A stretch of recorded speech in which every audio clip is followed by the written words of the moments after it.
오늘 그 말씀을 믿음 가운데 선포하기를 소원합니다.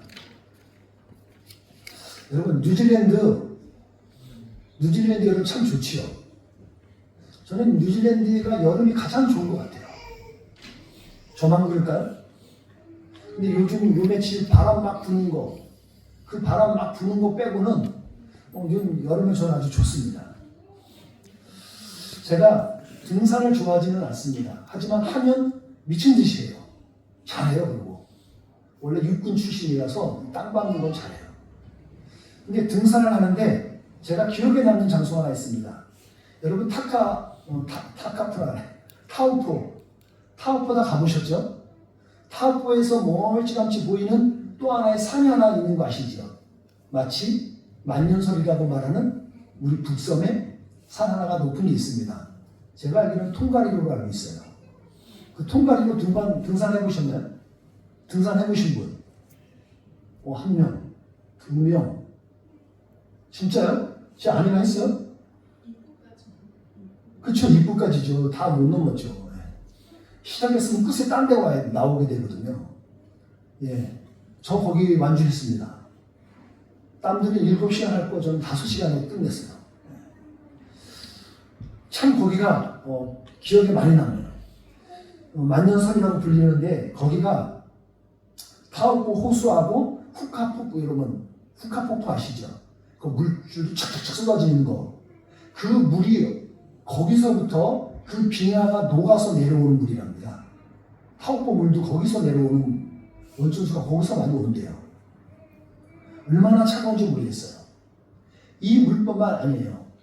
이 물이 저기 남섬에 내려가서도 제가 아주 기억에 남는 너무너무 멋있는 호수가 하나 있었어요. 테카포. 타우포가 아니라 테카포입니다.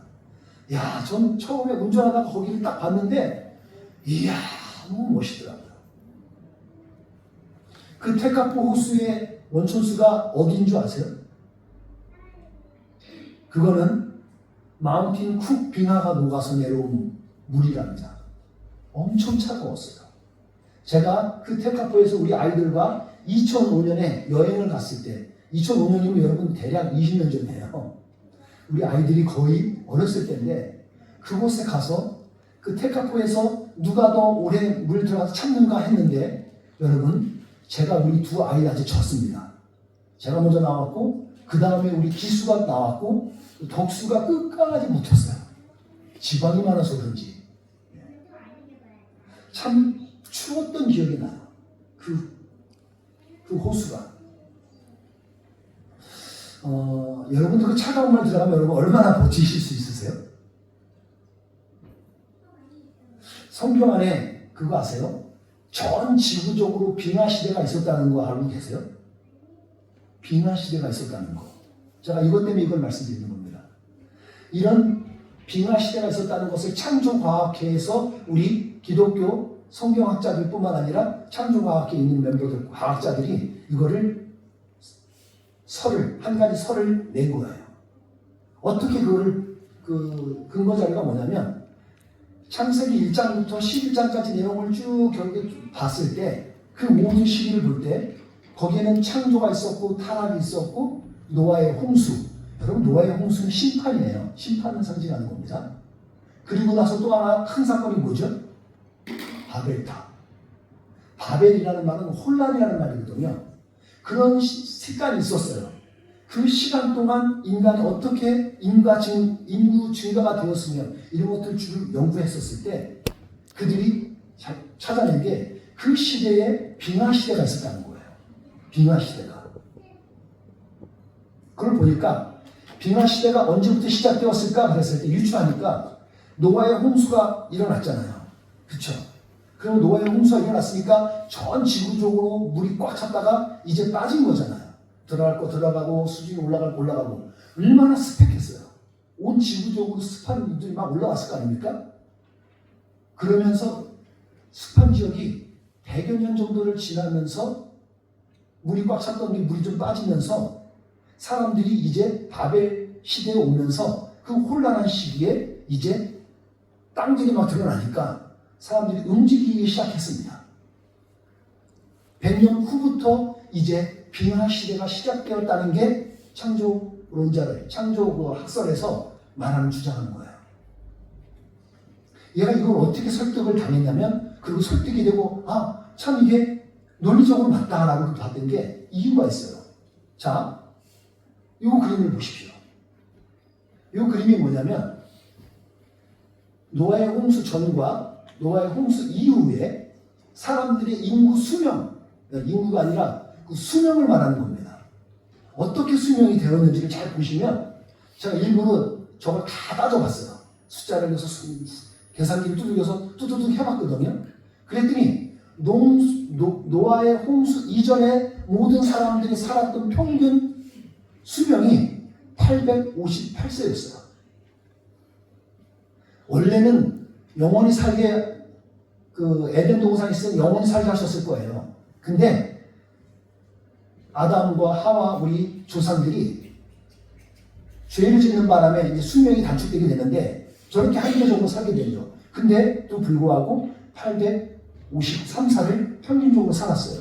에녹 때문에 그 평균값을 많이 까먹은 거예요. 그렇게 살았던 사람들이 노아의 홍수 이후에 급격히 평균 수명이 줄어들어요. 계산해 봤습니다. 그랬더니 484세로 평균 수명이 줄어들어 버려요. 여러분 왜 그랬을 것 같아요?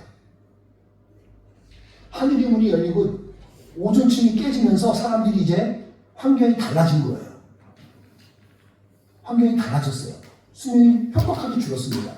그러고 나서 더 한 번 수명이 줄게 되는데 저때가 바로 바벨탑 사건 이후에 사람들이 이제 인구가 수명이 줄어들어요. 왜 그럴까? 학자들이 말하기를 빙하 시대가 시작되면서 사람들이 추위와 더위를 급격하게 겪는 거예요. 여러분 차가 언제 망가지죠 보통? 한국에서 겨울에 많이 망가져요. 추위를 겪으면서. 이 나라는 비교적 덜해져. 그리고 너무 더위가 많아도 사람이 힘들어져요. 근데 이걸 다 겪은 거예요. 그러면서 수명이 어느 정도 줄어드느냐 해봤더니 185세로 평균 수명이 줄어버렸어요.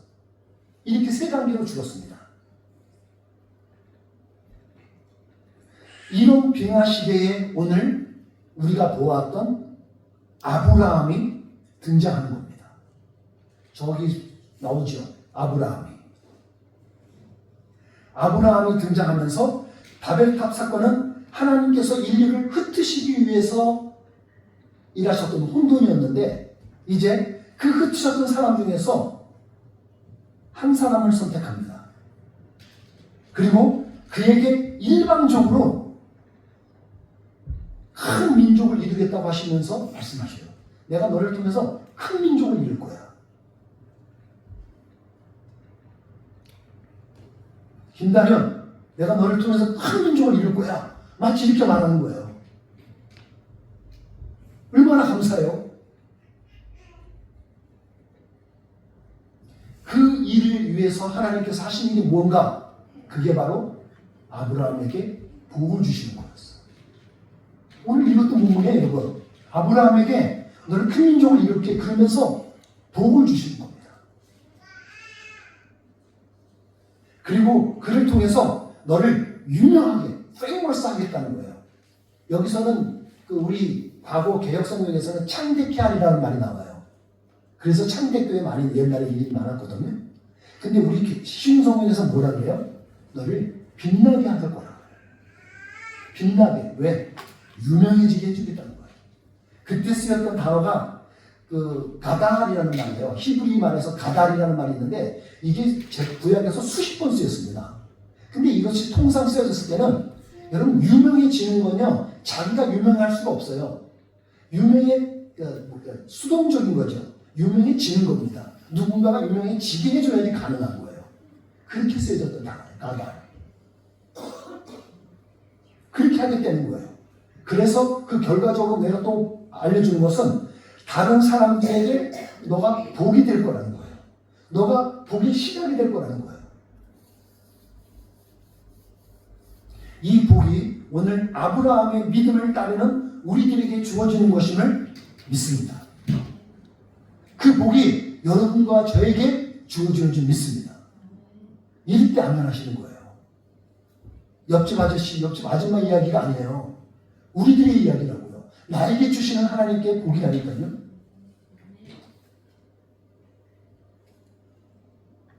그러면 2025년 빛나게 하실 거라는 하나님의 말씀이, 그 말씀을 우리가 의지하게 되는데 어떻게 우리가 이 복을 누릴 수 있을까요? 어떻게 빛나게 될 수 있을까요? 저는 오늘 그 두 가지만 같이 보려고 합니다. 여러분, 첫 번째가 복을 받으셔야 돼요.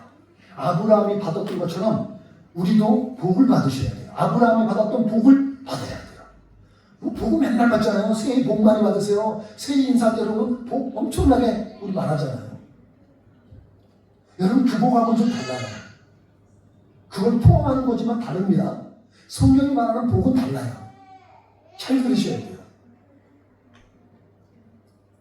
사람이 복을 받아야 빛이 납니다. 복이 없으면 사람이 채채해요.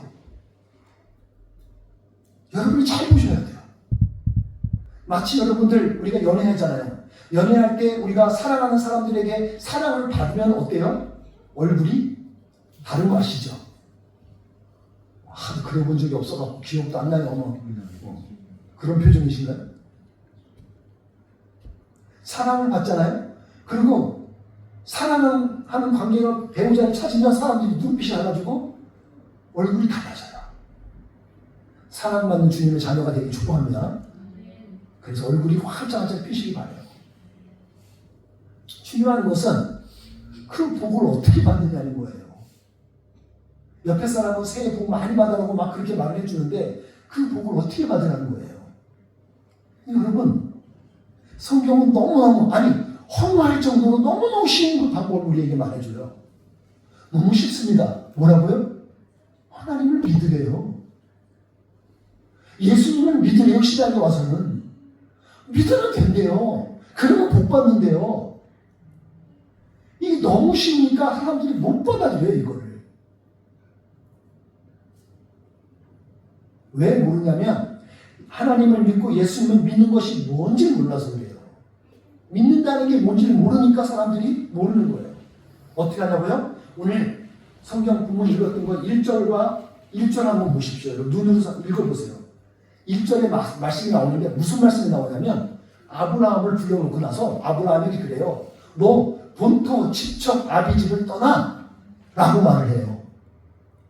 여러분, 잘 먹고 잘 살고 있는데 갑자기 여러분 찾아와갖고 야, 누구누구 여기 잘 살고 있는데 여기 떠나. 여러분 어때요? 그 말씀을 누가 순종할 수 있겠어요? 그걸 누가 할 수 있겠냐고요. 잘 먹고 잘 살고 있는데. 어떤 거냐면 마치 그죠. 안전하고 안정적인 자기 집을 떠나서 어딘지도 모를 막연한 땅으로 가라 그러는 거예요. 근데 아브라함이 4절에 보니까 뭐라 그래요? 4절에 보면 그렇게 말씀을 따라서 떠나요. 여러분 그러겠죠? 그게 믿음하고 무슨 상관이에요? 그죠?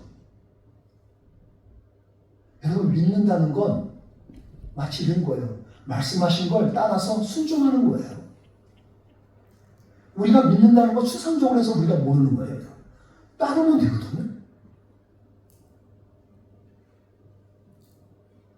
우리가 부부관계에서 서로 믿는다고 하잖아요. 신뢰관계가 되잖아요. 부부가 믿으면 어떻게 돼요? 신뢰관계가 형성되니까 서로를 위해서 희생할 줄도 알죠. 내가 이거 바꾸고 이거 하고 싶은 거지만 내 배우자가, 내 사랑하는 사람이 이걸 원하니까 이걸 안 하고 그걸 해주는 거잖아요. 그게 사랑하는 사람이고 그게 서로 신뢰관계에 있어서 믿어주는 관계가 되는 사람인 거예요. 그리고 상대방의 말을 따라줄 수 있는 거예요.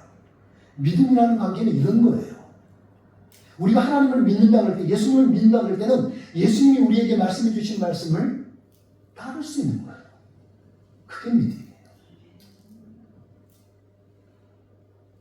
복을 받은 아브라함은 복의 근원이 된다 그래요.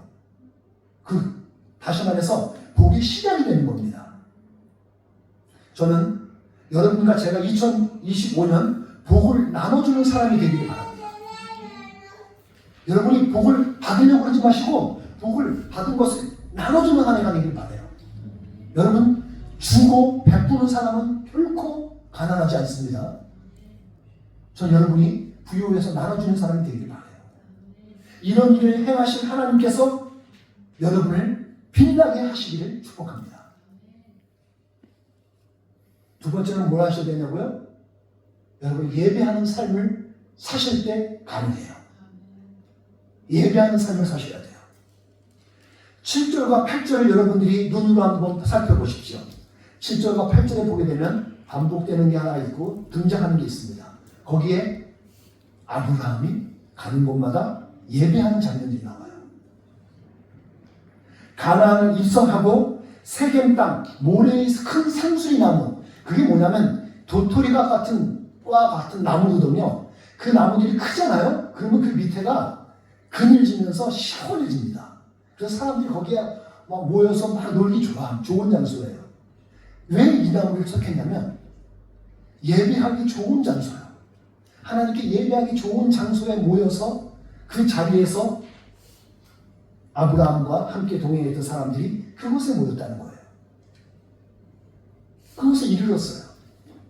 중요한 정보 하나가 오늘 성경에서 주고 있는데, 그 땅에 갔더니 가나안 사람들이 살고 있었어요. 근데 그들은 예배라는 것을 모르고 예배를 하지 않았었어요. 그런 그곳에서 하나님께서 아브라함에게 내가 이 땅을 내 자손에게 줄 거야 라고 말을 하는 거예요. 이 땅을 내 자손에게 줄 거야. 너를 빌려서 너 자손에게 줄 거야 라고 말하는 거예요. 그때 아브라함은 뭐라 그래요? 아멘 한 거죠. 예, 알겠습니다. 그러면서 그가 했던 행동이 제단을 쌓는 겁니다. 제단을 쌓고 거기서 예배하는 거예요. 성경에서 제단을 쌓다는 것은 거기서 하나님께 제물을 드리고 하나님께 예를 다하는 거죠. 하나님의 이름을 높여드리는 거죠. 그게 예배예요. 그걸 우리가 매주마다 반복하고 있는 거고요. 그렇게 했던 그가 다시 남쪽으로 더 내려가서 아직 하나님께서 나에게 주신 땅이 저쪽인가 아직 불확실한 때니까 그때 남쪽으로 더 내려가더니 우리 성경에서 곳곳 자주 말하죠. 베델이라는 곳하고 아이라는 곳, 그 중간 지역에서 다시 한번 하나님께 제단을 쌓고 예배하는 장면이 나와요. 그러니까 복 있는 사람은 가는 곳마다 하나님께 예배하는 삶이 있었던 것을 보여주는 거예요. 예배하는 것이 있었다. 근데 여러분, 반면에 예배가 없을 때 어떻게 되는지 아세요? 곧바로 나와요. 이거 다음에 곧바로 이어서 나오는 게 아브라함이 하나님께 예배하는 것을 깜빡 잊어먹었을 때 그는 어떤 고난을 당하냐면 자기 거기 네게브 지역이랑 사막 지역이 있는데 거기를 벗어나서 남쪽으로 더 내려가면 거기가 이제 그 이집트 땅이에요. 이집트 땅까지 이들이 내려가요. 근데 이집트에서 어떤 일이 당한지 아시죠? 그곳에서 자기 사라가 내 여동생이야. 그런 비굴한 일을 벌여요. 그리고 거기서 치욕적이고 창피한 일을 당하죠.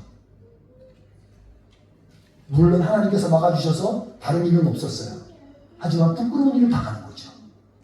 여러분, 예배하는 사람이 빠지면 우리의 삶에 그런 일들이 쉽게 일어나요. 그렇게 정신 차린 그가 13장에 와서 어떤 일을 해요? 다시 정신을 차리는 거죠. 여차저차 해갖고 함께 롯 조카 함께 막 번성하고 살아가던 그들이 너무 땅이 이제 살기에 좁아지는 거예요. 그래서 어떻게 해요?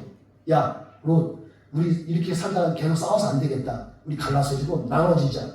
그랬더니 롯이 어디를 선택해요? 소돔과 고모라 그쪽을 보면서 그쪽이 너무너무 보기 살이 좋다 그래서 롯이 그 땅을 선택해요. 반대편을 자연스럽게 가게 된 우리 아브라함은 다른 쪽에 가서 또다시 반복하는 게 있습니다.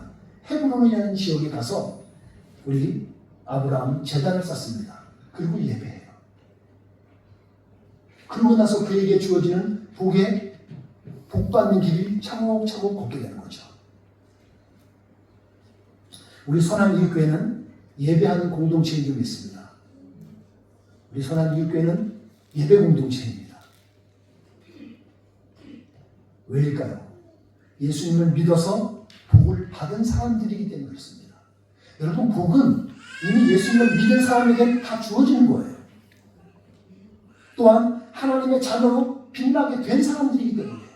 그리고 아직 믿지 않았다면 빛나게 될 사람들이기 때문에 우리는 하나님을 예배하는 거예요. 빛나게 하신 이는 하나님이십니다. 빛나게 하신 이는 하나님이셔요. 여러분이나 저나 제가 능력으로 할 수 없습니다. 불가능한 일 갖고 바라지 마세요. 하나님이 하시는 거예요. 그러니까 빛나게 된 우리는 믿음으로 순종하면 되는 거예요. 그때 믿음을 쓰는 거예요.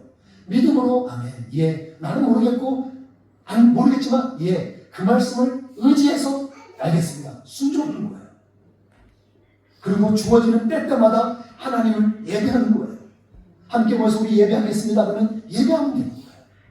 그리고 오늘 다시 볼게요. 우리가 왜 예배를 해야 되는지 이 말씀 같이 읽어보겠습니다. 시작. 이들은 내가 나를 위하여 지은 백성이다. 그들이 나를 찬양할 것이다. 여러분, 우리 예배에 관련돼서 이 말씀 계속 보고 있죠. 오늘 우리가 암송하는 말씀이 이 암송 말씀이에요. 많이 쓰는 말이죠. 이 백성은 내가 나를 위하여 지었나니 나의 찬송을 부르게 하려 함이니라. 주님의 가장 중요한 우리들의 거룩한 예식이 뭔지 아세요? 그게 예배라는 거예요. 우리 공동체는 오늘 이번 한 달 동안은 이 예배에 집중하게 되는 겁니다. 다른 거 좀 못해도 괜찮습니다. 좀 부족해도 괜찮아요. 근데 교회에서 예배 공동체가 이 예배를 안 하게 되면 그건 가장 심각한 문제가 빠지게 돼요. 그것이 우리의 두 번째 순위에 가 있으면 안 돼요. 가장 먼저 있어야 돼요. 우선순위가 되어야 됩니다. 그것은 저는 마치 이렇게 비유하고 싶습니다.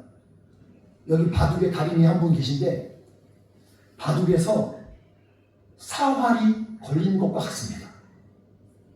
예배가 그래요. 우리 교회에서 사활이 걸린 것은 이 예배이다고요. 이것 놓치면 회생이 불능이에요. 전 다른 건 양보할 수 있습니다. 하지만 예배는 양보할 수 없어요. 예배가 없는 교회 공동체는 아무것도 할 수 없어요. 주님의 창조 목적을 따라서 하나님을 온전히 예배하는 거룩한 성도가 되어지기를 축복합니다. 기도하겠습니다.